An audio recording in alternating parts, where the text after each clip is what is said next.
The visual changes are negligible, best case scenario.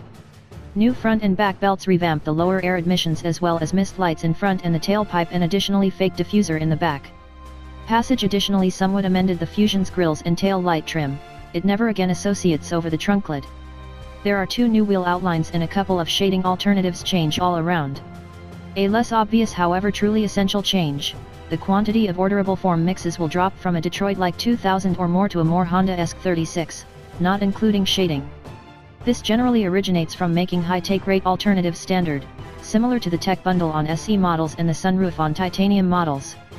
Practically, the pre-Fusion Contour period 2.5-liter Duratec i4 is presently fundamentally a Scrooge Armada extraordinary, accessible on the S demonstrate as it were. The 1.5-liter EcoBoost Turbo 4 turns into the volume motor, standard on SE trim and up.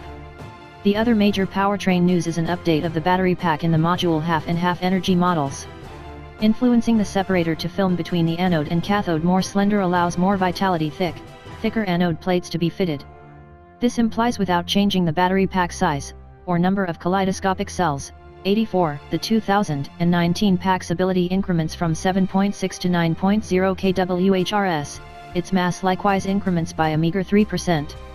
Official EPA numbers aren't out yet, however the EV-only range is relied upon to increment from 21 to 25 miles, and thus the federal duty credit should increment from $4,000 to $4,600.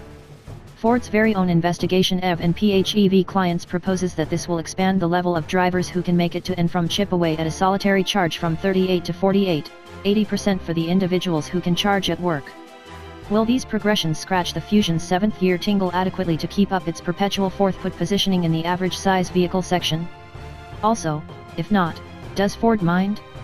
The enterprise has announced that in 2 years 86% of offers will be trucks and SUVs, and in view of a year ago's details, the Fusion, Focus, Mustang, and Continental, autos esteemed well on the way to survive, represented 18% of offers.